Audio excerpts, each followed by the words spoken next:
আপনি যদি R15 নিয়ে কোথাও দাঁড়ান, তাহলে মানুষ আপনার R15 কেই দেখবে, আপনাকে না। কিন্তু কোনো বিশ্বসেরা ফুটবল কিংবা ক্রিকেট প্লেয়ার যদি BMW নিয়েও দাঁড়ায়, সবাই কিন্তু ওই প্লেয়ারটাকেই দেখবে, তার BMW কে না।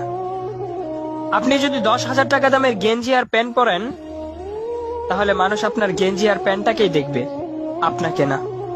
আর ওই প্লেয়ারটা যদি 50 টাকা দামের গেঞ্জিও পরে, তাহলে কেউ তার গেঞ্জিটাকে দেখবে না, সবাই কিন্তু ওই প্লেয়ারটাকেই দেখবে। তাই আইফোন লাগবে, DSLR লাগবে, বাইক লাগবে, বাবা মাকে এত প্যারা না দিয়ে, ব্র্যান্ডের পিছনে না ছুটে নিজেকে ব্র্যান্ড বানানোর চেষ্টা করুন। নিজেকে এমন ভাবে তৈরি করে তুলুন যাতে মানুষ আপনাকে ব্র্যান্ড বলতে বাধ্য হয়। আর আপনি যখন ব্র্যান্ড হয়ে যাবেন, তখন আপনার 20 টাকা দামের ছেঁড়া রুমালটাও নিলামে বিক্রি হবে লক্ষ টাকায়। আর আপনি যখন ব্র্যান্ড হয়ে যাবেন, তখন আপনার প্রত্যেকটা জিনিসও ব্র্যান্ড হয়ে যাবে। তাই নিজেকে ব্র্যান্ড বানাতে হলে নিজের সিদ্ধান্তে চলতে হবে, অন্যের না। আর একটা কথা মনে রাখবেন, জ্ঞান অনেকেই দিবে, কিন্তু আল্লাহ ছাড়া সঙ্গ কেউ দিবে না।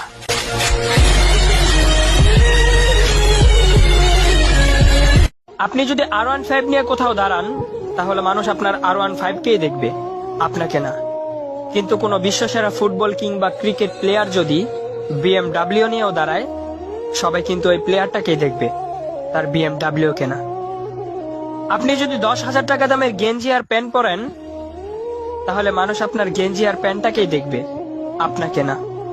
আর ওই প্লেয়ারটা যদি 50 টাকা দামের গেঞ্জিও পরে, তাহলে কেউ তার গেঞ্জিটাকে দেখবে না, সবাই কিন্তু ওই প্লেয়ারটাকেই দেখবে। তাই আইফোন লাগবে, DSLR লাগবে, বাইক লাগবে, বাবা মাকে এত প্যারা না দিয়ে, ব্র্যান্ডের পিছনে না ছুটে নিজেকে ব্র্যান্ড বানানোর চেষ্টা করুন। নিজেকে এমন ভাবে তৈরি করে তুলুন যাতে মানুষ আপনাকে ব্র্যান্ড বলতে বাধ্য হয়। আর আপনি যখন ব্র্যান্ড হয়ে যাবেন, তখন আপনার 20 টাকা দামের ছেঁড়া রুমালটাও নিলামে বিক্রি হবে লক্ষ টাকায়। আর আপনি যখন ব্র্যান্ড হয়ে যাবেন, তখন আপনার প্রত্যেকটা জিনিসও ব্র্যান্ড হয়ে যাবে। তাই নিজেকে ব্র্যান্ড বানাতে হলে নিজের সিদ্ধান্তে চলতে হবে, অন্যের না। আর একটা কথা মনে রাখবেন, জ্ঞান অনেকেই দিবে, কিন্তু আল্লাহ ছাড়া সঙ্গ কেউ দিবে না।